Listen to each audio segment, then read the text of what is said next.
Good evening, everyone. Happy Monday, and we are back in here to recap The Real Housewives of Atlanta, Season 16, Episode 9, Blame It on the Henny. How you doing, Auntie? Good evening. How you doing? Blame it on the Henny, honey. Oh, blame it on the water, okay? Blame it on the Henny. Blame it on the ginger ale, okay? Yeah. That's my other favorite drink. I love some ginger ale. Ciao. Oh my goodness. Listen, welcome back. We are here. We are back to recap Season 16, Episode 9. I'm enjoying it so far. I'm loving the reality TV. I'm enjoying the new cast. There's not anybody that I'm like so over just yet that I don't want them back next season. Right, right. And I still feel comfortable with getting to know this new cast. So where you at with it? You know what? I'm feeling like you. Okay. I'm loving it so far. It's giving a little bit of the old flavor. And there's some scenes where I'll tell you where it's giving me the old flavor, but I don't want to jump ahead. Yes. But I'm feeling it, and I'm feeling the new girls. And like you said, I'm not ready to trash nobody in the can just yet. Not just yet. Not just yet. Now, I do have some reprimanding to do this episode, but we'll get to those moments when we get there. But listen, everybody, we want to welcome you into the building. Thank you for joining us on this marvelous Monday. We are live on both channels. So if you're live on Chronicles of the Gray Hair Diva, make sure you go over to Royaire's World, hit the like button on this video and subscribe. And if you're on Royaire's World, make sure you go over to Chronicles of the Gray Hair Diva, hit the subscribe button and the like button on her channel as well. And then if you can do us one more favor, please share this live with anybody and everybody that you know watches The Real Housewives of Atlanta as we prepare to recap episode 9, Blame It on the Henny. Listen, Jamie told us best back in the 2000s. Blame it on the juice, got you feeling loose. Blame it on the Tron, got you in the zone. Blame it on the alcohol. Jamie, listen. Blame it on the alcohol, honey. Don't blame it on me. Blame it on the alcohol. Come on now. Portia took her cues and learned well, okay? She didn't learn that we had 365 days and that the railroad wasn't real, but she know how to blame it on the alcohol, okay? Blame it on the alcohol. Child, we got stuff to talk about. We got stuff to talk about. Well, let's go on and jump right into it. As we said, make sure you hit the like button, subscribe to both channels, and share as we go right into this episode. So we're on episode 9, season 16, and we're blaming it on the alcohol, okay? We blaming it on the Henny, because last week, Portia, we were celebrating her birthday party, okay? We went to Nashville. And Portia found out some things, during that Nashville trip. She found out that, unfortunately, Dennis was, filming scenes with Drew. Angela invited Drew to her birthday party that she did not want her to be at because of this whole Dennis filming situation. Portia, decided to go lay on the bed, lounge out, and talk to Cynthia about her problems and woes, okay? Well, after talking to Cynthia, she went out to the pool and had a few drinks and got to run in that mouth.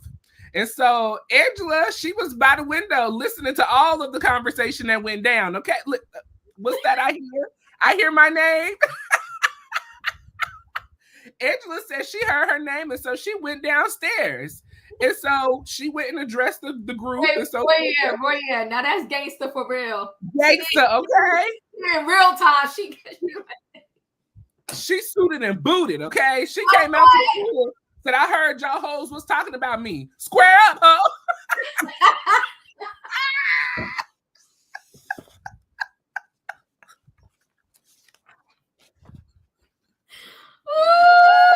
Yeah. Come on.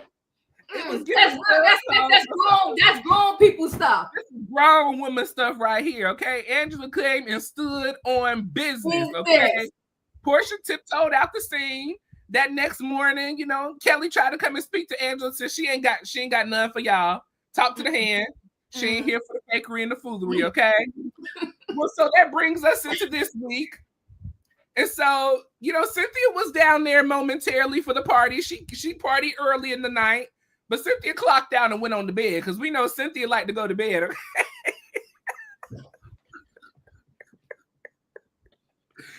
Come out for the ear to hear, because the word says if you have an ear, let it hear, okay? Oh my God. Okay. Portia is being very messy, very, very messy. So, Cynthia says that she's got some investigating to do, okay?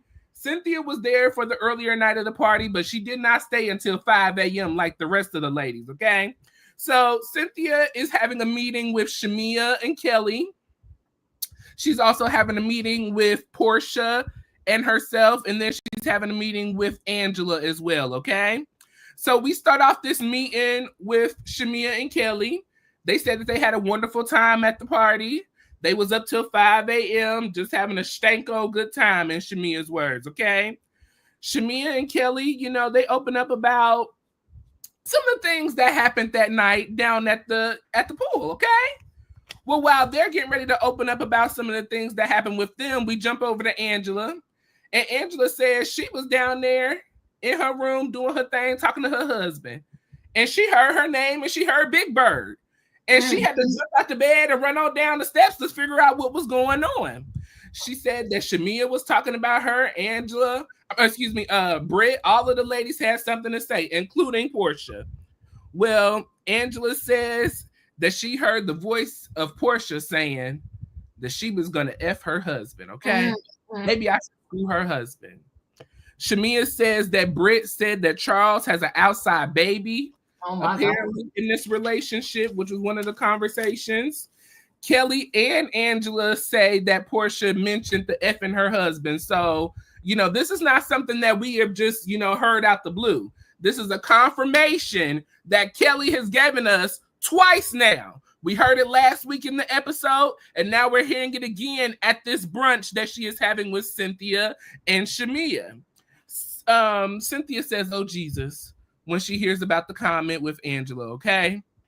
Kelly says that Angela comes downstairs and she tries to address the whole issue. This is the story that Cynthia is getting from the ladies. Cynthia has a meeting with Portia, and Portia says that she doesn't remember saying any of those things. She blaming it on the Henny. And so Cynthia said, we're going to blame it on the Henny. She said, well, listen, the Henny saved the night because I was going to blow up on you girls, okay? But the Henny saved the night. She said, I don't remember saying it, but I would never do nothing like that. That's not in my character. That's not what I do. Cynthia said, okay, well, good. I'm glad you wouldn't do anything like that, and you didn't. Shamea says that when they got back from the Nashville trip, that she did reach out to Angela to text her to check and see where things are, want to give a little temperature check. And Angela had a mouthful. Angela pretty much said that she was a witness to everything that happened and went down. None of you ladies tried to stand up for her. We're supposed to be a core group. We're supposed to have a relationship and be friends. And nobody took up for me. So at this point in time, we're good. And Shamea didn't take too kind of that text message she received from Angela. Shamea said, well, listen, y'all know I do my Bailey Q every year on the 4th of July.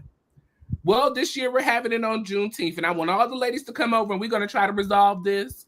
I got a prophet that's coming, and hopefully she can kind of help settle all of this that's going on in the friendship group, okay? So that was the first part of that episode.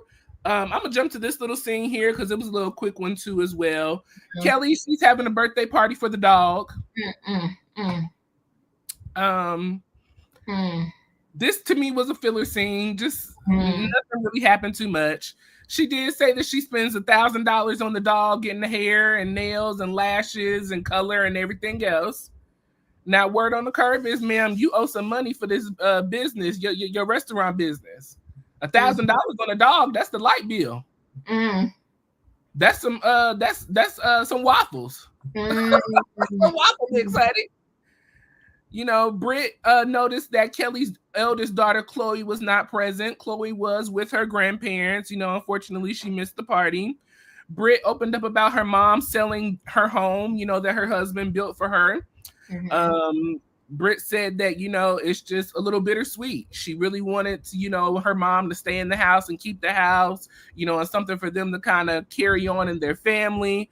But Brit's mom is ready to move on and, continue her life. Brit opens up, and shares that, her sisters have communicated with her, though they are not communicating with one another. They're going to go over to mom's house this week to help mom pack up. And hopefully we can have some resolve to all of this that's going on. Kelly also shares with Brit that we do have the Bailey Q coming up. And so Cynthia, has invited all of the ladies to come, and there will be a profit there. And hopefully they are really banking on this profit to solve some of some of the issues that's going on in this family. That is being tortured.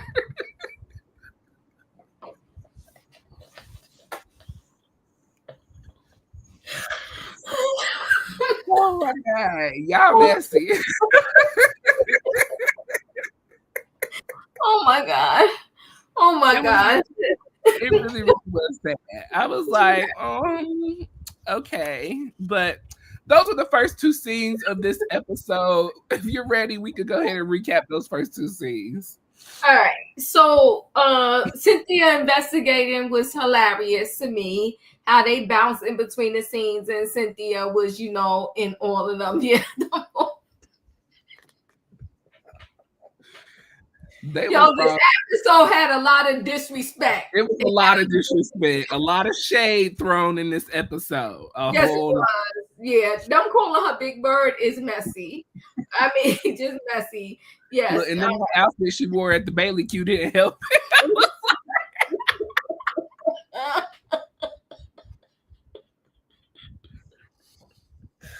Oh my God. Oh, my side hurt. Come on, we got a lot to get through. I cannot right now. Okay. So wait, let me go. So blame it on the Henny. Cynthia, Shamea, and Kelly talking. Shamea with these long explanations to everything and talking about she didn't appreciate Angela's text. Let me say what I'm gonna give up to Angela. Angela resolved things in real time with the people that she mad at. Yes. Shamea, you should appreciate that you didn't have to hear from this one, that one, or the other one. She straight up text you talking about, I ain't good. What you did was wrong. Y'all was talking about me. So you didn't have to hear from nobody else what you heard Angela has said. So now you could confront her at a party that you see her. Angela straight up text you saying, I ain't good. Okay. So Kelly and listen, at the end of the day, I think all of them was wrong. Being down there drunk, talking about Angela. I think it was wrong. It was wrong. It was disappointing that nobody stood up and said anything. Yeah. All of them have either, Brit and Shamea are both married, and Angela has been in a marriage at one point in time. And for nobody to say anything, to stand up, to call Portia out, Shamea, Portia is supposed to be your best friend. I would call out my best friend on something like this. Hey, this is a little too far now, friend. We're taking it too far. Cool out.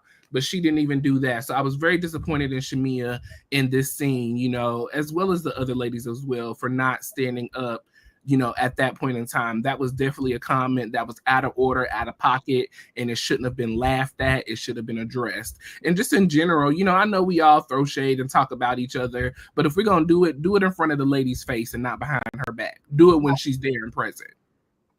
I agree. So Cynthia and Angela talking, and when she said, listen, they call me Big Bird. I mean, it was just messy. It was just so messy. And for Portia to say that she would sleep with her husband is messy, because at the end of the day, all of these shows, all of them are supposed to be married. That's the whole premises of these Bravos. It's called The Real Housewives of Atlanta. How you a housewife and you ain't got no husband? I don't know where they do that at. So, and to say that, to even joke that you could sleep with or get with somebody's husband is messy, especially when Portia, you got that lingering over your head. There's still people that feel that you took Fallon's husband.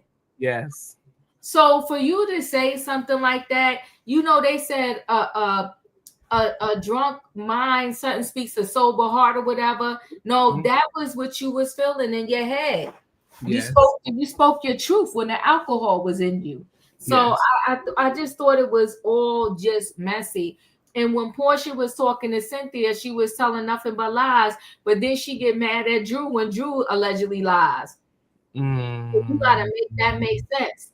The only thing I liked about the dog party was the name of it, Paul T. I thought the name was cute. last week or whatever that week that was, Sasuke said it best, the door looked ridiculous. This week, Katrina gets the comment of the day so far for saying that the dog looked tortured.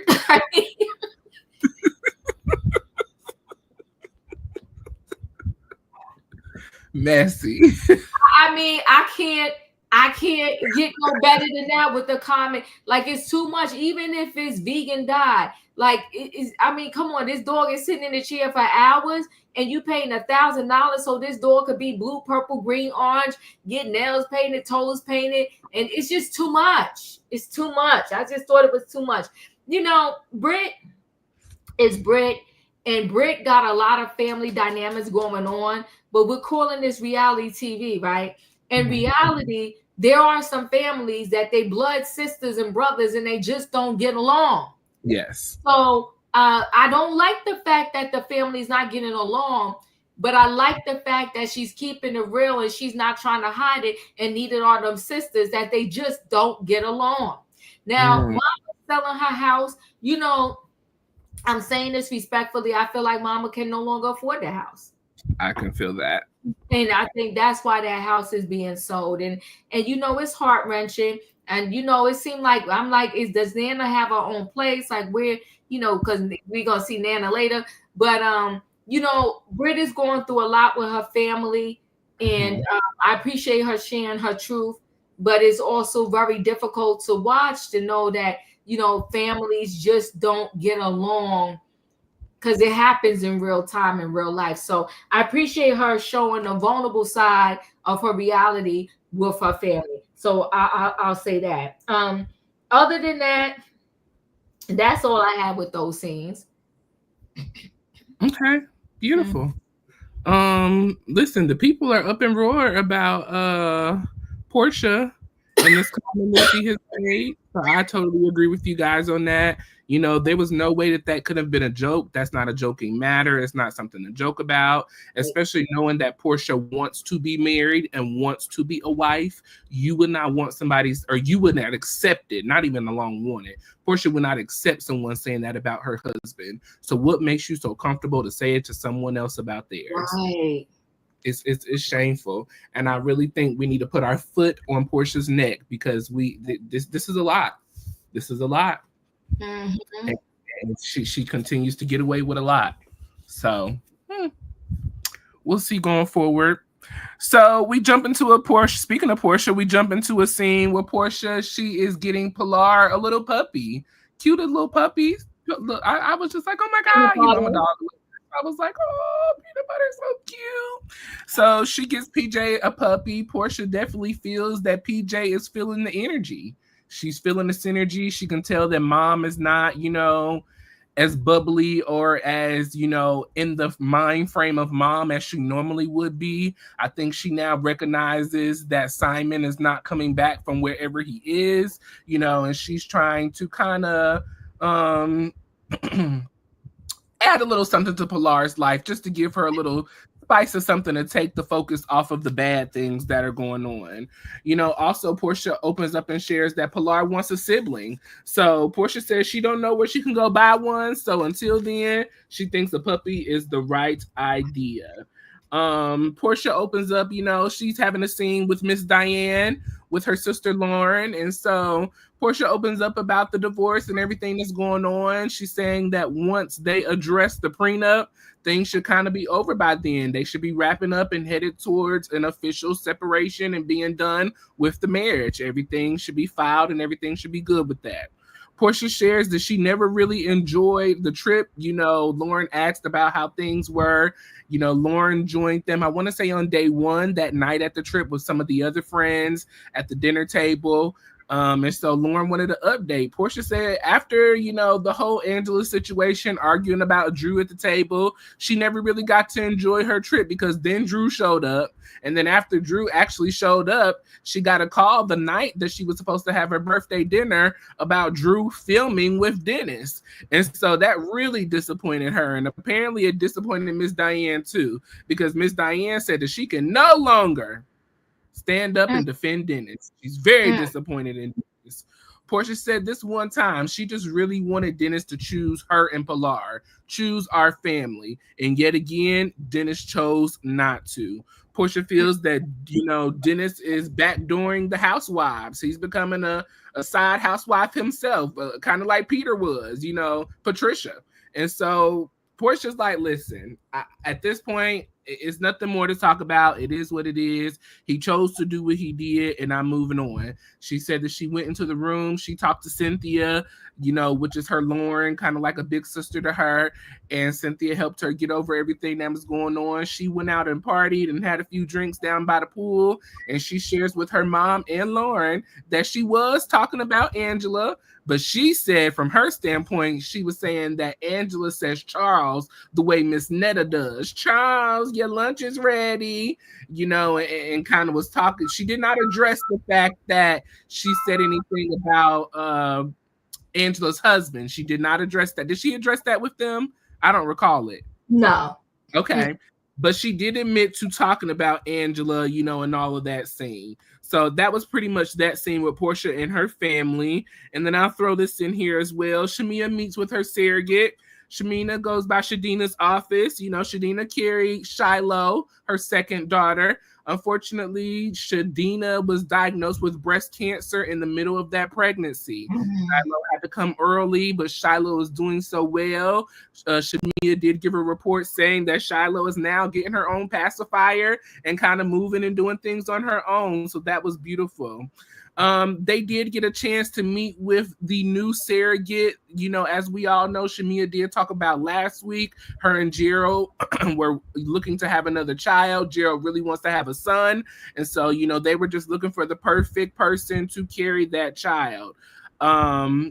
We did interview with someone. I can't remember. Was it Asia or Oasia or something like that? I forgot what her name was. But we did something like that. Yeah. Something like that.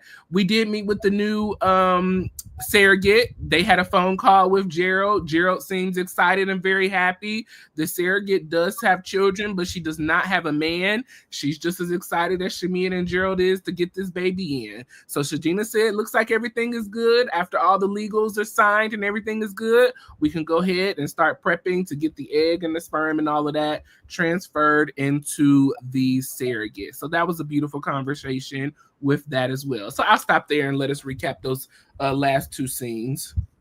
Okay, so let me go back to Portia, Miss Diane, PJ, and the new dog. Somebody said it in the chat, Bess. Pilar didn't really seem more that interested in the dog. It was like, okay, whatever. But I love Pilar. I love Portia with Pilar. It is what it is. Sister Lauren, her sister Lauren is there, and Miss Diane, and they talk about Nashville and all of that. I want to say this, Portia doing too much, and I like Portia, but you too grown, because did she just turn 40? Right? Did she turn 40 on her birthday? But you too grown for this. Joking and being messy about someone in their marriage. And you, of all people, you going through a divorce, your second divorce, and you want to play on the name of somebody's marriage. I'm trying to figure out where they do that at. Right? Like, where do they do that at? Shamea has a lot of emotional scenes, right? And this scene again with the surrogate was so emotional. Shamea is a good person because she's not angry. She has a lot of challenges with Shiloh. Sadina had to have her early because she had to take care of her own health in terms of her breast cancer. Hands down, I'm gonna say this no matter what. I really feel like Shamea just has a good personality. Can she got some mess with her? Yeah. They saying Portia's 43. Yeah, so Portia's too old for the nonsense. Shamea may have some mess with her, but at the core of her, I feel like Shamea is just a good person at heart. She was in the streets. Oh, I could see that. Okay. So I feel like that Shamea just has a good heart. And I love the fact that she, because her husband seems to give her everything and he wants this boy. she's not being selfish about it. She's like, if I could have it, I would have it. But since I can, I'm gonna make sure my husband get the boy that he want. So I just really like Shamea. Yeah, that's how I feel about those scenes. Okay, perfect. Janet Davis says, I agree that the surrogate looks rough. She looked like she was put off the street corner. I don't think she's done this before. And so when I looked at that scene, I was watching and I was like, who is this lady? She, and not to say that a surrogate has to look any type of way or anything like that, but I was like, yeah, that kind of stuck out to me too, Janet. I was like, okay, all right, we'll see. Here's the thing. I mean, there's not too many people these days that are going to lend their body to have somebody else's baby. So it's like you got to get who you can get. The girl seemed like she was happy to do it. She's on the up and up. I mean, rough. There's some days I look rough. Not getting on camera for no Real Housewives. Listen.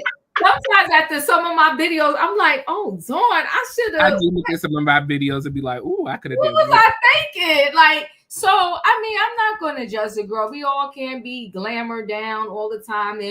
And these ladies, for the most part, from my understanding, it's not like they got makeup and artist crew on the set. They got to get their own face beat and all of that. And listen, on my level, in my world, I pay about $100-something when I go to a makeup artist. So imagine when you on set like that and everybody just don't have the money like that. And I'm going to take another wild guess and say this. I'm guessing that these people, they give up 9 months of their life to carry someone else's child because it is about the money. I'm not saying they don't like doing it, but they need the money. Right. I personally, there could be no amount of money for me to carry somebody else's child, but that's me. So thank God there are people that do it. So did she look like different? She did, but she seemed like a nice girl. She seemed, I don't know. I hope it all works out. I thought she fit the bill. Listen, if me and my partner trying to have a baby, she better not look nowhere near nothing, because what you're not finna do is take my baby. Take my baby. Take my hug. Yes, I was looking at comments earlier on Instagram, and I seen a lot of people were kind of addressing that, and I was like, I didn't even notice it until I went back and watched the episode. But so in the next scene, Angela, she is in the gym working out with Charles, and so we have a little nice scene with them. Charles and Angela, they've been married for 10 years now, and Angela said that, Charles is retired from the NBA. He loves to get in the gym and work out, but he loves to work her out extra hard. And so Angela says she want to go in there and do what she do, when she tired, let it go. And that's the type of workout person I am. I don't want nobody trying to push me too hard, do too much. Like, no. If I say I'm tired, I need a break, give me my break, okay? So, they take a little break, and so Angela decides to kind of update Charles on everything that happened in Nashville. So Angela shares that, she was on the phone with him, and, she heard her name, and he was like, yeah, what was going on with all of that? So she said that she heard them calling her Big Bird, and she heard that they made the comment about, doing certain things with him. And so she went downstairs to check Portia. She said as soon as she went down there to check the ladies, Portia ran off into, went in her little area. Angela said that Portia was really upset that Angela invited Drew on her birthday trip. And so Charles said, well, why would you do that? What made you do that? Angela said, well, that was something that you would do. And he said, no, that ain't nothing that I would do. I would never invite myself or anybody else to someone else's birthday trip. So Charles was just very confused on why Angela felt that, she could do that and not have any repercussions. Angela said that, she has Drew's back. She felt that her and Portia could kind of work through things, and that Portia had an understanding of why she invited Drew on the trip. Angela felt that Brit was doing a lot of talking for Portia when it came to addressing the issues at hand when it came to her, Drew, and this whole situation. Angela says, that she asked Portia, why did you take that woman's man? Charles said, well, why did you feel to ask that? And how do you know that she took that woman's man?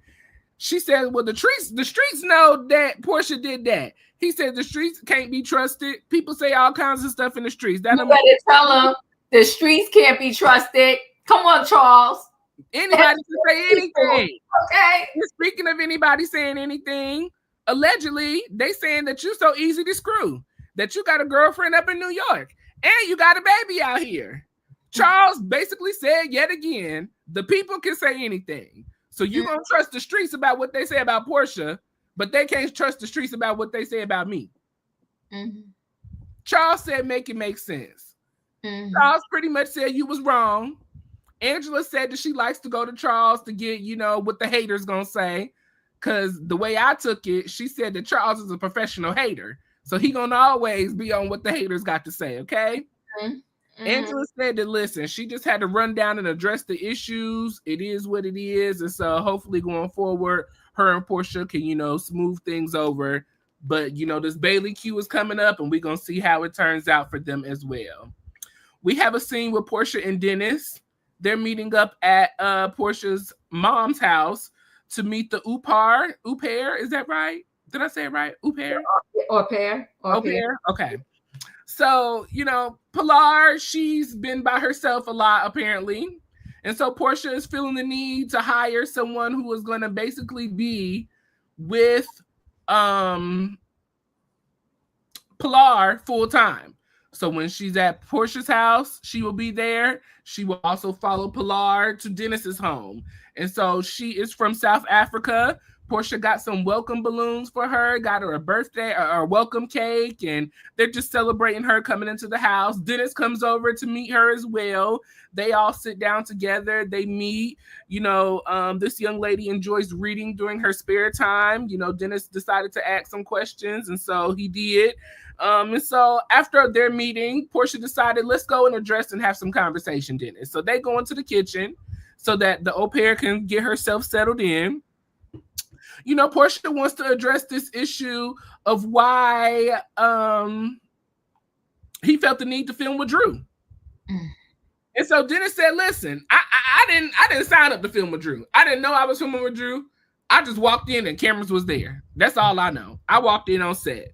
Well, of course, they showed a flashback of Dennis already in the studio with the cameras and Drew walking in, and they vibing and doing their thing and saying that Drew needs to get on this contract, okay?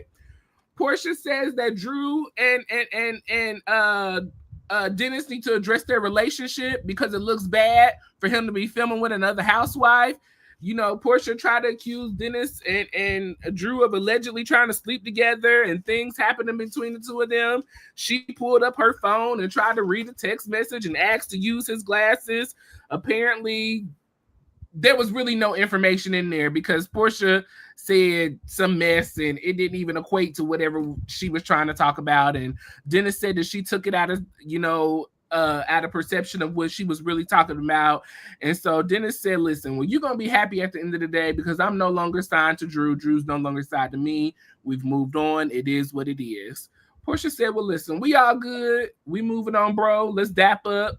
She tried to dap up. He tried to kiss her. That was the end of that scene. So your thoughts on those last two scenes? First of all, you did do two scenes. You did Angela and her husband, and you did, yes. So first of all, let me say this. Angela and her husband, I thought it was cute, but she said, oh, okay, you so team Portia. Well, wait till I tell you this pretty much. I think that Charles and Angela, I'm keeping my ear. It was really good with this relationship, what's going on. But I will give Charles this. When he comes on to film with her, and I will also say this for you. I do like what he said. You can't be listening to the streets. And I also like when he told her straight up, you was wrong for listening to the streets talking about, oh, she took that man's husband, that girl's husband. He said, do you know that for a fact? Mm-hmm. So Charles seemed like he keeps it real. He keeps it 100. I'm liking what they showing us, right? Because I feel like it's real. I feel like it's not made up. Because he sat up close and was really listening when she was like, oh, you want to hear what Portia said about you? Mm-hmm. Okay. So it was a good scene. I like them together, but like I said, something more is going on, and I guess we'll find out eventually. And I hope he show up to the reunion. I do too. But go ahead. You know, and I said this earlier in the season. I don't know if y'all remember, but I definitely said that Charles gave me a great remembrance of Greg, keeping it real, telling the truth, letting it be known. You're wrong. Greg would tell me all the time, "You out of pocket. That is not right. You were wrong." And Charles did the same thing with Angela. But you know what? That's what happens when you have grown-ups in a relationship, grown and maturely. That's what happens. Greg always did his best, in my opinion, to handle things grown and maturely. And I think that is exactly what Charles is doing here. And he's holding Angela accountable for the choices that she makes. And that's what makes the Housewives a little bit more fun, because a lot of the times the husbands end up holding the wives accountable for the parts that they have played in the group situation. And so I truly enjoyed Charles and Angela's scene because of that right here. Yeah, I do too. I agree. So that was a cute scene. I loved it. So Portia, Dennis, let me tell you something. I love these two together, and I wish they get back together. And I think their co-parenting relationship is so dope. I really, really do. I think it's just a great co-parenting relationship. We're gonna call a nanny, same thing, live-in nanny, whatever. I thought that was interesting.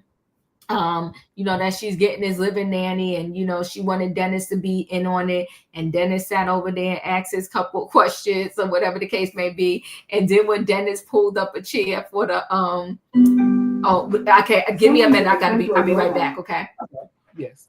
Listen, Diva's gonna step away for a second, but listen, we are recapping season 16, episode 9 of The Real Housewives of Atlanta. Blame it on the Henny. Please make sure you have hit the like button on both channels if you have not. If you have not subscribed, also make sure you subscribe.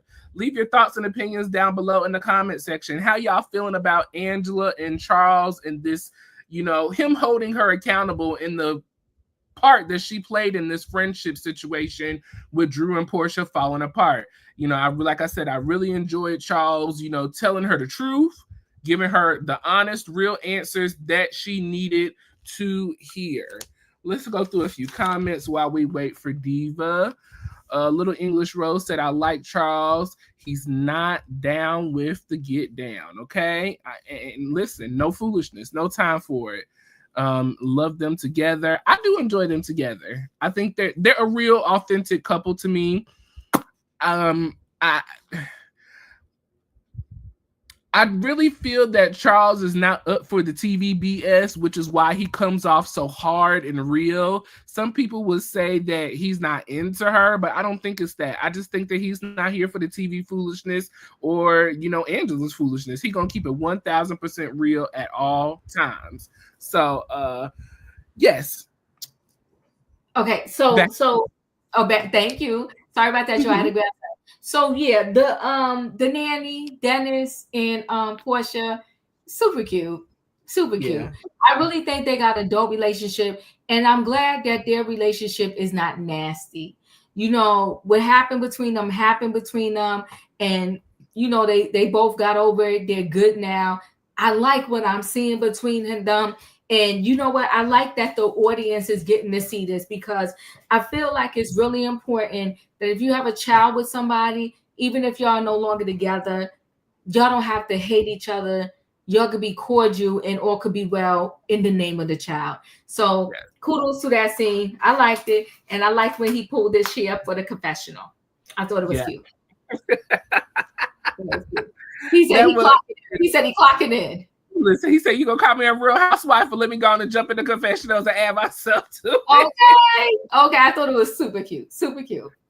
So yes, in our next scene, we are with Brit and her family. It is time for moving day. Okay, we're packing up. We're getting ready to head out of the house now. Earlier in the episode, Brit shared that her mom will be moving in with her. earlier in this season, she shared that her mom will be moving in with her. And so that is where Brit's mom is going. So she's at the house that they grew up in. Her dad built this house in 2014 for her mom. Unfortunately, dad didn't get to even live in the house a year, unfortunately, before he passed away. They are now selling the house, and Brit and her siblings are not very happy about it. Unfortunately, Brit and her siblings really wanted this home to be a forever home for their family, somewhere that the family can go back to. Kind of from the sounds of things, it sounds like that Cher and her boys maybe have lived in this house, with their mom, because Brit shared with us in her confessionals that this is a safe haven pretty much for Cher and her boys, her nephews. And so I think it's, a struggle. I don't think we see that it's a struggle for Cher, losing the home, because as we go into the kitchen, she's kind of upset that her mom is just kind of giving away their dad's stuff.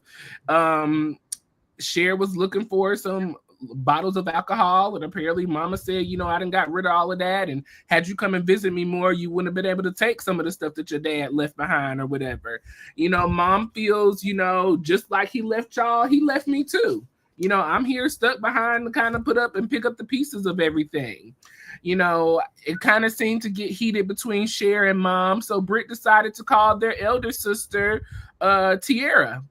Tiara, she spoke on the phone and said that she missed everybody. Unfortunately, she wasn't going to come and join everybody, but, join them packing, but she loves them and she supports them.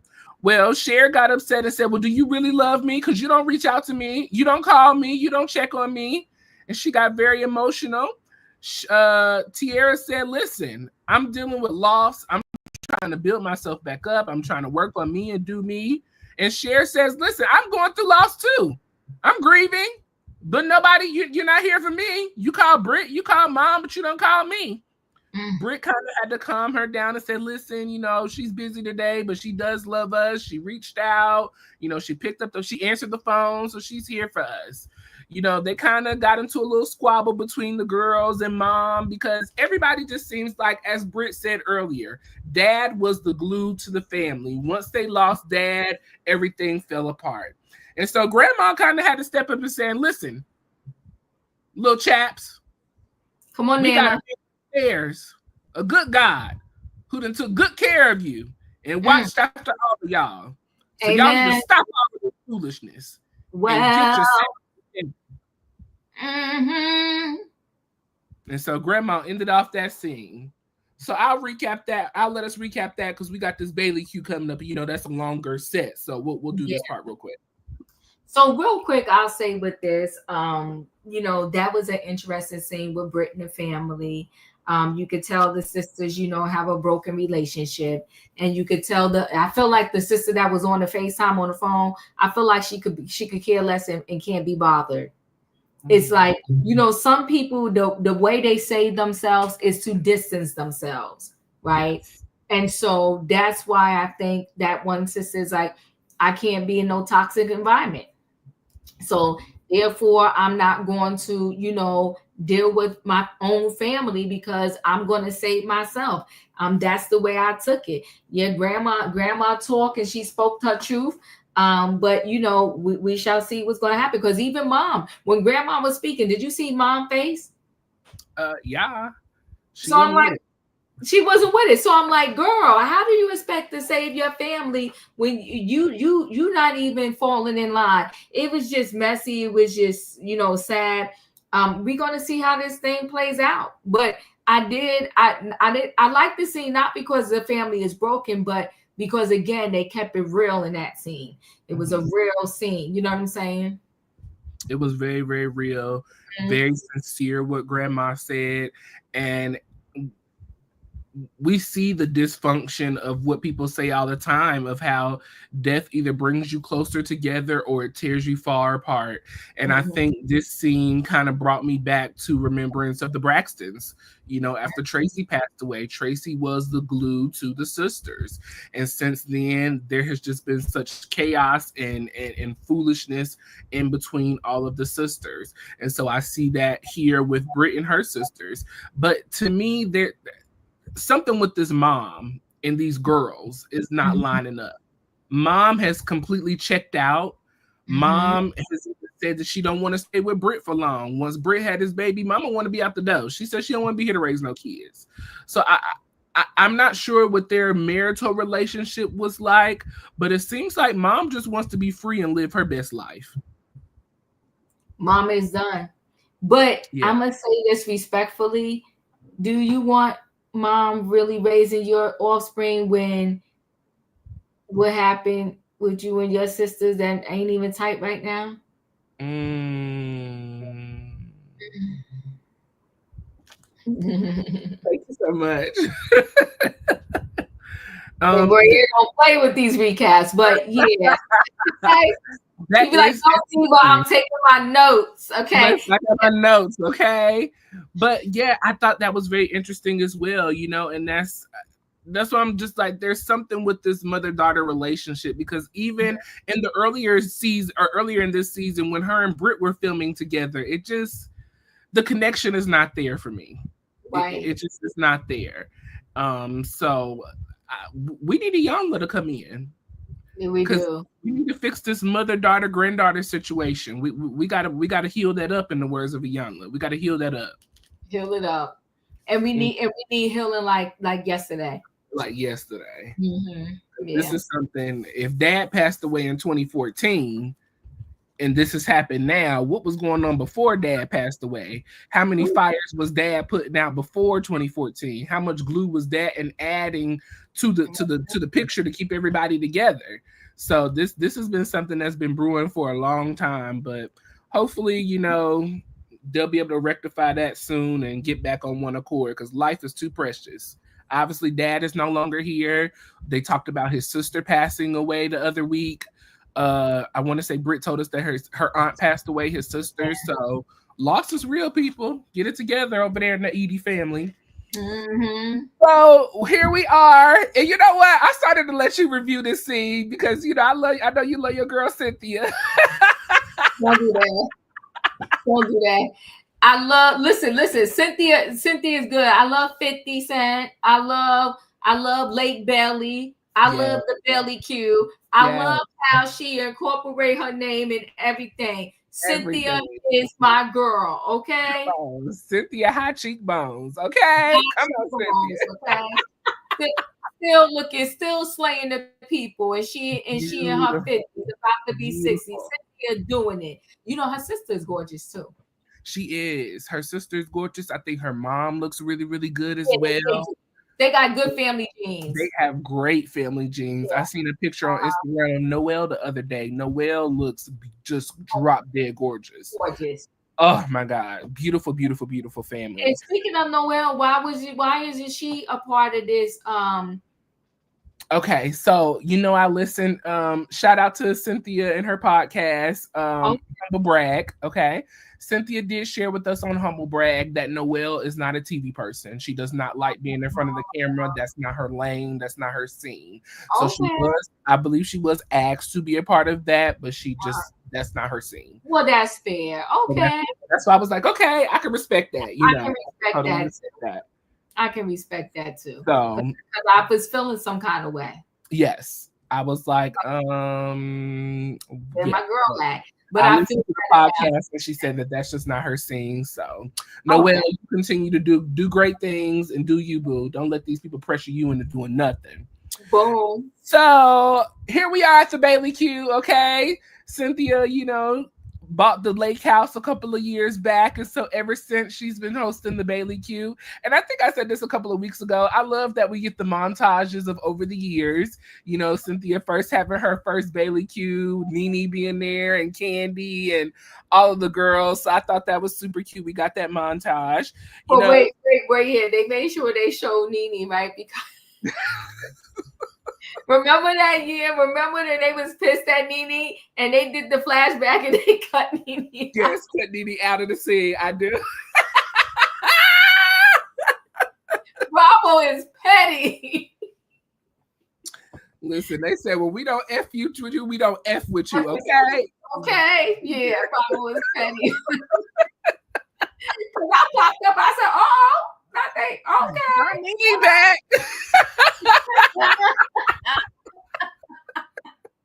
because they petty. But yes.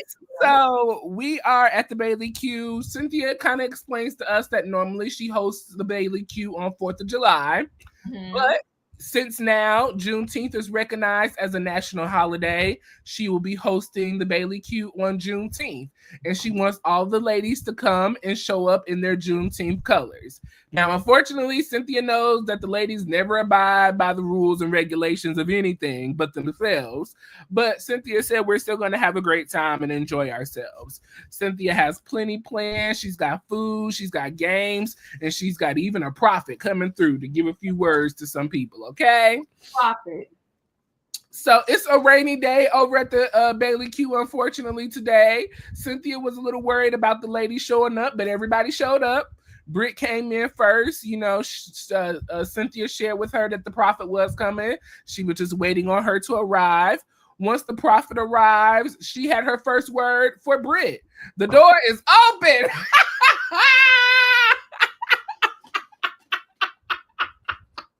It's opening for Nene, okay? Come on in. What a favorite friend, Nene. And the feast of Bravo is going on, okay? Oh, that shit. is hilarious because the door was closed on her, okay? The door was closed, honey. The door was closed. Child. That is cute. The door is opening, okay? So the prophet has a word for Brit, and she tells Brit that she needs to start working on her own stuff. Apparently, Brit's got a bodywear shape line business that she's working on. And so because she is, you know, holding off on her license, you know, with the insurance company because of all the Cynthia stuff, she's going to work on this body shaping business that she's got going on that we haven't heard about all season. But okay. Kelly comes in, you know, and she is ready to receive from the prophet as well. Now, Kelly, listen, she like, I got my hands up, my hands are open, I'm ready to receive. What do I need to do? And the prophet said, I don't need no hands. I go off the energy and vibes, baby. My spirit tells it all, okay? She got the spirit in her. Okay? Did she?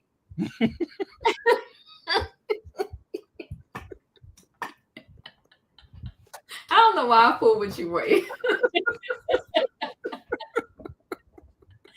Ooh, child. So Angela comes in. She greets the ladies. So she goes to greet the prophet. Well, the prophet accidentally knocks over her glass. And so Brit says, looks like the Angela has disturbed the prophet's energy. Something ain't right. The prophet tells Kelly, you know, talks about her divorce from her husband, and apparently there was a car involved and all of this stuff. I was like, okay. To me, everything that the prophet said, in my opinion, was very general stuff that anybody could have looked up and seen and told anybody. So I didn't take it too serious, you know. Yeah, I was like this when she was talking.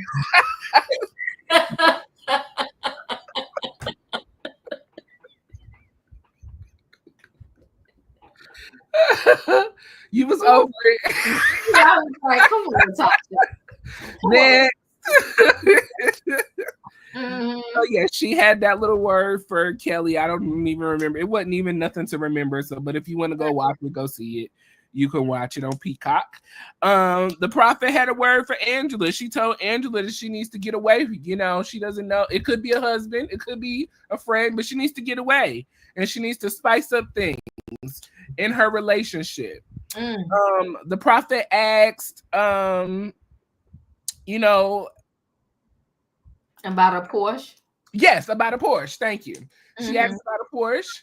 And so Shamea said, well, I don't know about no Porsche, but we do know Porsche, but we ain't gonna go there. And so Cynthia said, ladies, chill out, okay? The prophet told Shamea that this was her year of money making, okay? She was gonna make lots of money this year. Portia and Drew were the last to show up. Kelly said, now wait a minute, Drew is an actress, so you gotta be a little careful about what you say. And so the prophet said, well, listen, I'm going to address Drew on her own. And Drew said, yes, that's fine, because I don't want everybody in my business, okay? I don't want anybody hearing what don't need to be heard. Portia said, Drew was so extra. She want to lie in public, but tell the truth. Shade. I was like, these people today. Not you want to lie in public, but tell the truth in private. The Prophet was a whole setup. It definitely was a setup. They were better off bringing a Long Island median. That's who they should have brought up. That's who they should have brought in. Yeah. Or better yet, they should have brought a Youngler. She would have told this whole scene. Yeah, she would have told the people would have been fighting up at Cynthia's house. Girl, bye. Bye. Oh my God. So Kelly asked how Angela was doing because, as you know, all of the ladies have not seen Angela since the Nashville birthday party situation, or poolside situation, rather. Angela says she's in need of good vibes, okay? She just wants good vibes and a good time. Brit said it looks like the Prophet was right about a few things. You know, your energy seems to be off. Angela said, you know, is there something that you feel like you want to say to me? You know, you seem like you got something to say. And so Brit said, my mouth is loud and clear. Do you not read the words that are coming out of my mouth? Angela said, yeah, I do. They're wide and full of stretch marks. You got a lot of mouths on your mouth. Brit said, you obviously need to get more on yours. Angela said, I'm married. I got to do what I do. You know, you need to do you. Stop being a whore, pretty much. Drew, you know, she stepped over to the side and said, I can't deal with this because I got too much going on, but the ancestors are rolling in their grave because we are still supposed to be here to celebrate Juneteenth. So they were going back and forth. Cynthia said, well, listen, ladies, let's move on because I got a game for us to play. Cynthia played a little Juneteenth game. The ladies answered some questions. They gave us a little montage of Portia remembering that the train, you know, was not a real train. That was hilarious to me. Somebody got to run the train underground. Like, who's operating the train? I was like, y'all better give us a throwback. So after that, we all went to go eat. We had a time of food. Well, Cynthia wanted to call Portia and Angela to have a meeting together. You know, Portia and Angela have had their issues since this whole Drew coming to the birthday party situation. So Cynthia said, listen, I want y'all to come together, have a little conversation. I know things were heated the last time y'all got together, and I feel like some apologies need to be given and some things need to be resolved. Angela felt that Portia was disrespectful to her. She was talking about her, calling her Big Bird. She talked about her husband, and she felt that she was inviting Drew to help them move on from their issues. Portia felt that there was no reason for Angela to invite Drew. Portia said that, you know, she just wanted to have a good time with the people that she chose to come on her birthday trip. Portia also said that she was upset and does not remember and was drinking that she said anything about her husband. But if she did, she wanted to apologize and let it be what it was going to be. Cynthia came in and checked back on the ladies. Are we good? Portia said, well, she ain't gave me no apology. Angela apologized to her. Portia said ditto. And so they moved on. Well, next up on the topic was Shamea and Angela. Now, Shamea wanted to talk to Angela because Shamea felt disrespected by the text message she received from Angela, you know, at the top of the episode where Angela talked about them not being real girlfriends. And I heard y'all talking about me, blah, blah, blah, blah. So Angela's issue with Shamea was that you're a married woman. I felt that as a married woman, you would stand up and let another woman know when they're disrespecting their marriage and their husband.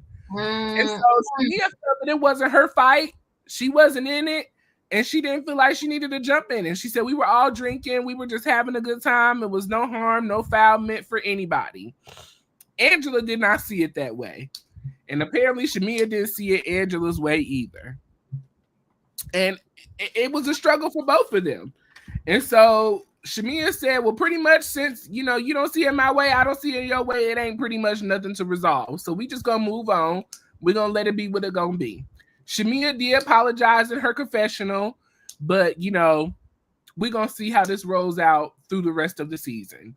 And so that was the ending of season 16, episode 9 of The Real Housewives of Atlanta. Blame it on the Henny.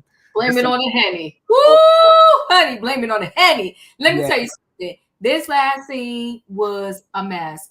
This is where I didn't like the way Angela handled this with Brit. Because by all means, I don't care if you team Kenya, team this one, team not. What Kenya did to Brit at her opening was just dead wrong. Yes. So no matter who team you are, team this or whatever, one thing with me is I could like the people and I still can call wrong for wrong. And what Kenya did was wrong. And so all Angela did at the belly queue was expound upon that wrong by calling Brittany a whore, by saying that her mouth got stretch marks on it. Listen, I'm gonna keep this as clean as possible. Adults do what they do. Why do people want to make like adult activity like it's just so wrong and so dirty or whatever? Okay, so there's a picture of Brittany doing some adult activity. Somebody showed it. It's not right, but just because she was engaged in that doesn't make her a whore. So Angela, I thought she went really low at that point, and I didn't like it. Stretch marks on your mouth, and it wasn't even a read. It was just stupid, and I thought it was wrong. So I didn't like when Angela did that. The Cynthia trying to be the mediator, she tried it, but maybe she should have stayed in the room. She need to stick to friendship contracts because that's what she's that part right there. Okay, have the people sign a contract, Cynthia, because Cynthia tried it, but it really didn't work because Portia didn't really give no apology and blew kind of Angela off. And then Shamea, it was just stupid. And even though I like Shamea, I don't like the way she gets slick and slide in her confessionals. I think she'd be trying to do too much in the confessionals, and I really don't like that. But in terms of her conversation with Angela, be happy that somebody kept it real to you in their face. I like that person up front versus somebody I find out behind my back they was talking about me. Like, and that's why I tell people all the time, Royaire, that's why we get along, because we just straight up. We just do what we do. It ain't no behind the scenes conversations like Royaire did this and that. We just straight up. We just straight up. That's why we get along. That's why we have fun together. And when I talk to you in real time, like we be cracking up. I can't take all of this. Everybody like drama down, So Shamea, I will clock out of a job as soon as some drama. That's it. Clock out. But you know what? I feel like that Shamea should appreciate the fact that you got a text, boo, straight to you, not seeing a text where she was talking about you. You got a text straight to you. So be a little more grown up about it. This prophet was a whole prophet hot mess. Angela, they called you Big Bird, and then you showed up in the Big Bird outfit. Like, what are you?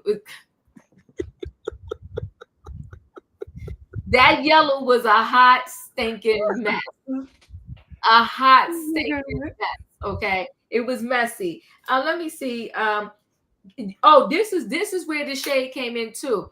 When the prophet was telling Shamea what was upcoming for her, Cynthia, Kelly, and Brit was taking shots. She was like, "Yo, she's giving my reading. Y'all over there taking shots." That was messy. Yes. It was just messy. And Angela said Charles' love language is cleaning. Listen, I don't know. I got you. Let me tell you something. I don't know a man. I'm gonna keep it clean. We doing light evening, early evening. This ain't after dark. I keep it clean. I don't know a man that don't like to be touched. Angela, engage with your husband. I mean, I don't know what else to tell you there. Let me see. What else did I want to say about that scene? I think, Drew, you know what? I'm not mad about Drew leaving because she didn't want to deal with the drama. Because sometimes they be doing too much. Drew got a voice on her, though. She does. She got a voice on her. Because when she was singing in that confessional or humming or whatever, and you know what? I did hear her new music, and I want to say it's nice. Yes, I think Drew has a beautiful voice. I think she's very talented. I just don't think that Drew fits in this group. She just does not fit as a friend in this group. I just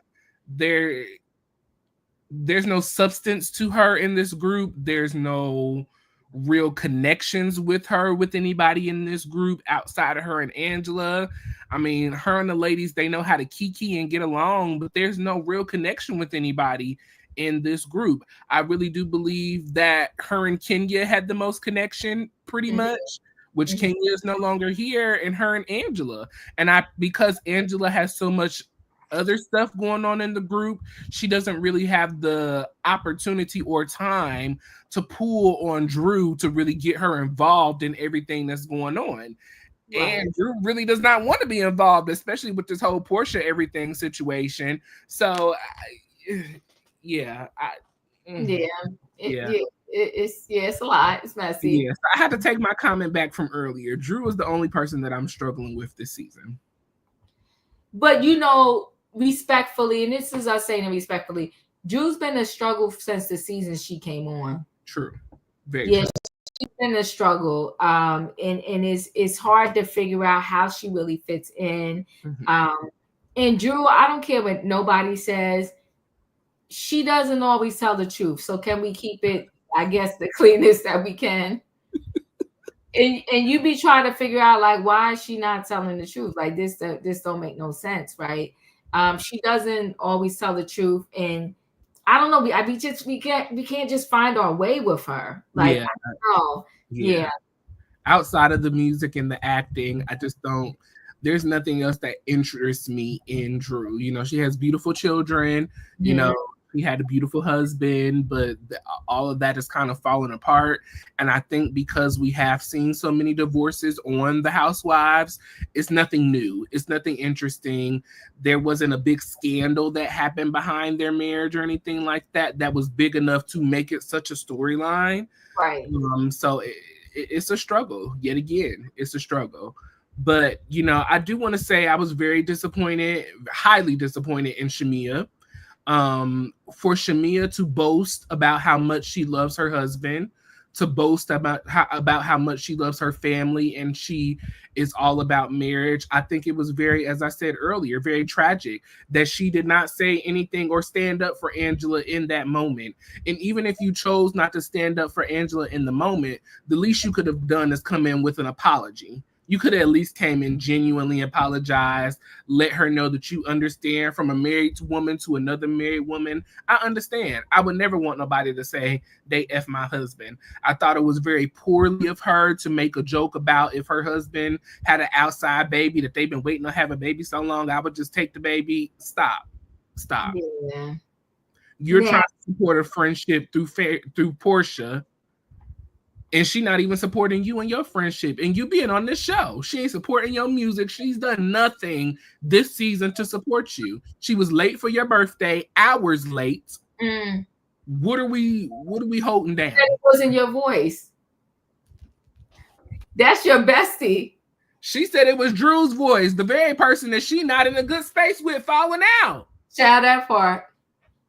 So I was very, very, very highly disappointed, and up to my fault, because I have held Shamea to such a high standard this season. She's had her little digs and stuff so far, and said little stuff this season. But this right here, because of the whole marriage thing and because of everything that she's been through with Gerald and, her previous marriage with that bad situation, I just think that she would have put a little bit more respect on the marriage thing. Knowing that it's very rare we have a housewife who's actually married on the Housewives, and those who stay married, you would think that you would put a little bit more respect on that, Shamea, and it just really disappointed me that she didn't. I was really, really saddened by that, and she just made it seem like it was nothing. No, your best friend said that she was going to screw her husband, or that she should screw her husband. How could you sit back and say something and not say anything? How could you? Shame on her. Yeah. Work. And especially after they have had their little olive branch conversation, she gave her the olive oil. You done reached out. You've done it all. And no, and Angela is not innocent at all. But to speak on someone's marriage and to say that you're gonna screw their husband, that's an all-time low. That is low. Yeah. He has said it in the past before. Portia has declassed the show. And here you go declassing it again, talking about that you're gonna sleep with one of your castmates' husband after you done went through the scandal of what you went through with Fallon's husband. We're gonna put our foot out on Portia's neck this season. We have to, because this is ridiculous. You got the foot on the neck. You didn't tell Miss Diane that you said you was gonna sleep with that girl's husband. Ooh.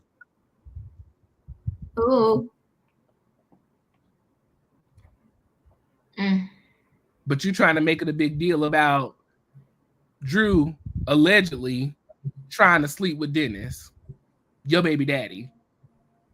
Even if that was the case, at least he's not married. You trying to sleep with a married man's husband.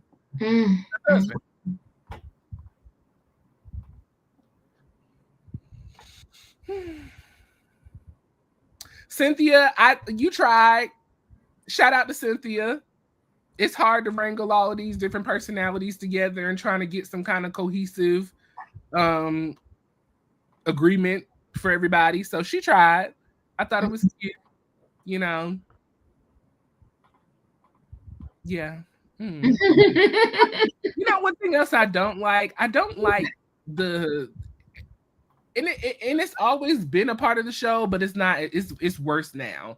The way that they just show the drinking so much. I mean, it's a lot. Like, and them doing the way they doing those shots. It's like, we doing too much. Like, no, why is that necessary? Yeah, no, yeah. Those are my thoughts. Anything else? No, I mean, I thought I'm enjoying the season. I really am. I really am. It's not like I'm like always bored or I gotta watch this so me and Royaire can recap it. I'm really liking it. Yeah, can there be some tweets? Yeah, but it's not.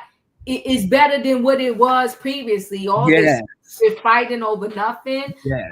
The girls are doing it. Yes. Now, if you had to pick before we close out, Royaire, if you had to pick one person that was kicked off recently that you think would fit well in this group, who do you think it would be?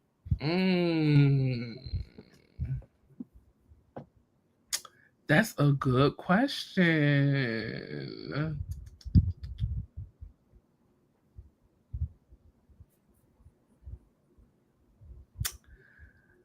Ooh, okay. I have two people. Ooh. Okay, I really think Monyetta would have fit well in this group. Okay. I feel like she would have vibed well with Angela. Okay. I feel like she would have vibed well with Shamea. And then I think Marlo. Somebody said it. Marlo. I think Marlo would have fit well in this group. That's who I was thinking. The first person that came to my head that I felt would fit well with this group would be Marlo. Yeah. I don't know why. Ocean is saying Candy. Okay. Yeah, I don't. And y'all know I love Candy. I think she would have fit, but there's just nothing else that Candy can give us that we have not seen from Candy. I really do think, and no haterade to Candy, I just personally felt like I needed a break from Candy. I've seen Candy through a marriage. I've seen her through a loss. You know, she lost her first fiance through that tragic accident. We've seen Riley graduate. We've seen her have a baby. We've seen Mama Joyce transform. We've seen her family. I mean, we have seen everything from Candy. And I just felt that we needed a little break from Candy. Let Candy go away. Let her work on some new stuff. As we've seen, she's got an award-winning play, Broadway play right now. So she's doing amazing things still. And I feel like when she comes back, it'll give us some new things for us to talk about with Candy. So I just wanted a break from Candy, and I just felt like she had given us everything that she could. Same way with Cynthia. I felt the same way. I definitely think it was great to add Cynthia as a friend to the show this season, but we have seen Cynthia through everything. We've seen her through 2 divorces. We've seen her through Noelle growing up. We've seen Noelle graduate. We've seen Cynthia doing different jobs, her modeling career. I mean, we've seen it all. So it was nice to get a little break. But Marlo, yes, I definitely think Marlo would have been perfect. They said trade Brit for Marlo. I think a lot of people are hating on Brit because of what happened with Kenya, but I don't know. I'm not I'm still trying to figure Brit out, so I'm not going to throw her out yet with the bathwater, so to speak. But I do think Marlo would fit in nicely with this group. I don't know, we could be wrong, but I feel like Marlo would have been a nice fit in this group. I feel that Brit is just such a brat. Like, she just has these bratty ways. I don't understand what her issue is with Angela Steele. Why were you picking on Angela at this Juneteenth event? It was just so left field and for no reason at all. And I just really feel that if you're not on Brit's side and if you don't see things how Brit exactly sees them, that she wants to give you an issue. Think about it. Her and Kelly have had no issues. Why? Because Kelly has seen everything from Brit's side. But as we've seen in this part 2 trailer that they released after the episode, it looks like some things are going to be shifting between her and Kelly. And I'm curious to see why. What do I think? I feel that something has happened and Kelly did not agree or fall on Brit's side. And so now Brit wants to push her away. I really do feel that Brit is just a little sneaky brat that wants everybody to do what she wants and be on her side. And that's why her and Kenya got into it. Kenya was not on her side, or she didn't feel that Kenya was coming to like her. And so I felt like she poked the bear. Granted, what Kenya did was completely wrong, out of pocket, and out of order. But it was no reason for Brit to come at Kenya the way she did about her ring, you know, and all of this other stuff. I really felt genuinely Kenya was just asking questions. You talked about your ring. You talked about it being upgraded. You talked about being married and being engaged. You talked about a lot. So we were just trying to get a clear indication of exactly what was going on with you and your ring. And then you went on and tried to make it seem like the Kenya didn't want to speak to you and all of this extraness. It's just, I don't trust Brit. I just don't. And I feel like we're going to see that roll out through the rest of the season.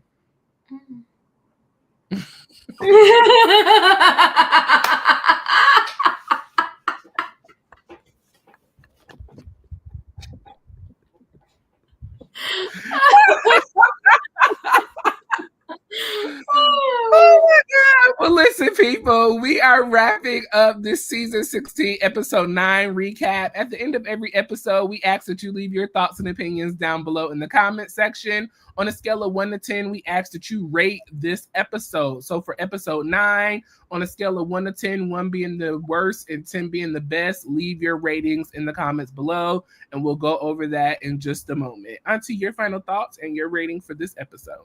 You know what? I'm going to give this episode an 8. I enjoyed it. A lot of those subliminal shade. Big Bird, messy. Okay. just messy boots. But I'm enjoying child.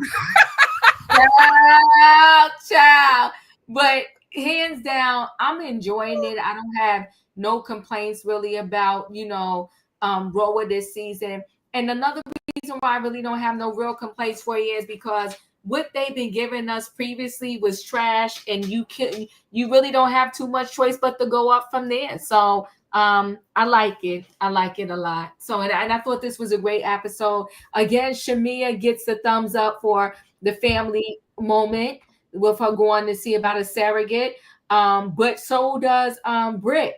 Gets the thumbs up for showing reality with her family, and I'm not truly getting along. And then I got to give it to Portia and Dennis. They get the thumbs up because they're doing a great co-parenting. So it was a lot of good moments in this episode. You just gotta train your mind to see them, because we see so much mess that when we have these good pockets like that, they kind of go unnoticed, because I think we're always waiting for the ball to drop, so to speak. But maybe let's not get so used to the ball dropping, and we can appreciate these moments when they happen. So there was a lot of great moments. And hey, shout out to the Belly Q, because, Cynthia tried. She tried to get the people together. She had a little game, and the game wasn't messy. Usually they have these messy games. Yes. Usually they have these messy games that have everybody fighting. It was a fun game. So you know what, Ray, on that note, I'm upping it 8.5. Yes. I was going to give it a 9. I thought this episode was a 9 to me. There was not a boring moment for me. I truly enjoyed the way they opened up this episode. Though it is very confusing as a recapper, I love the way that they do the different montages with the different groups. It is very confusing when you try to recap it. But I love the in and out of the conversations and things like that. So I love that.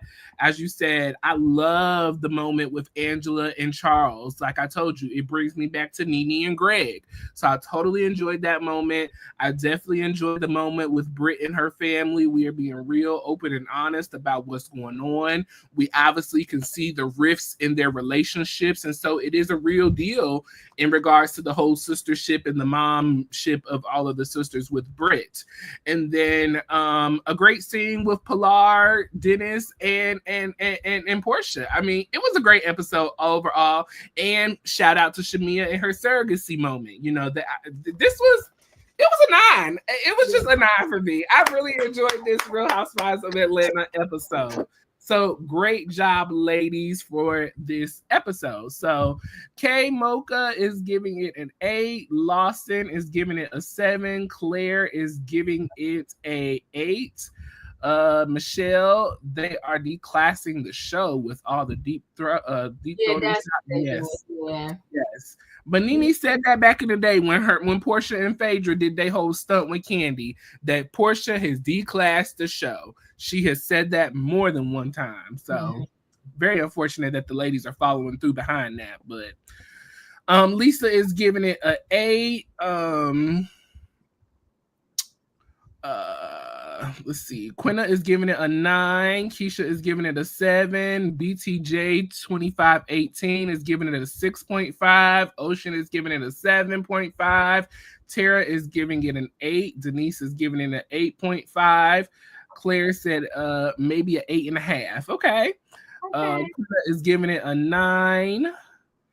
Janet is giving it a 7.5. Rose is giving it a 9. Mystery is giving it a 7. Snoopy is giving it a 6. Raheem, he said a 7-ish. Okay. Let's see.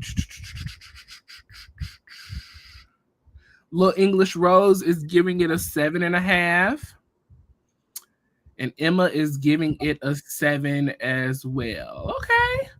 Well, it looked like we fell with a strong 8. I'll call it a strong 8 as a whole. Yes. A strong 8.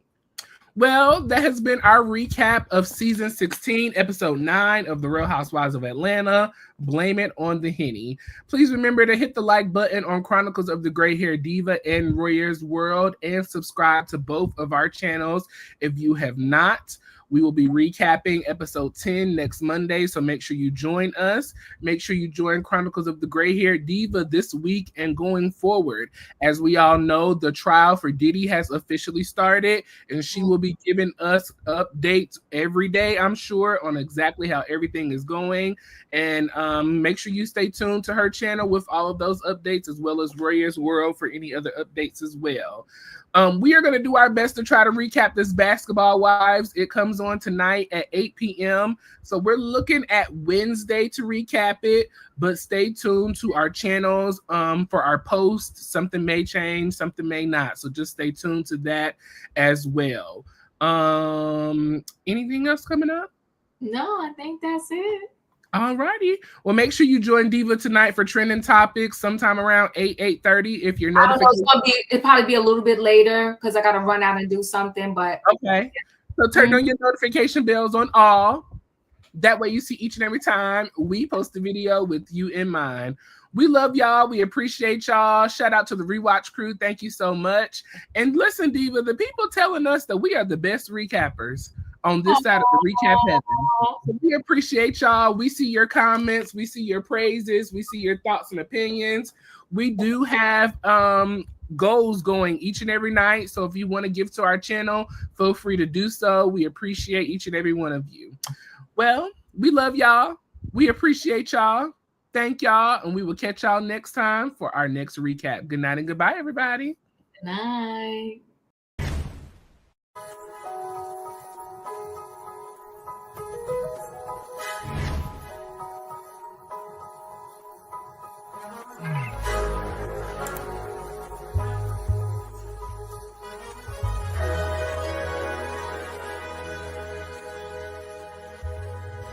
Royaire's world.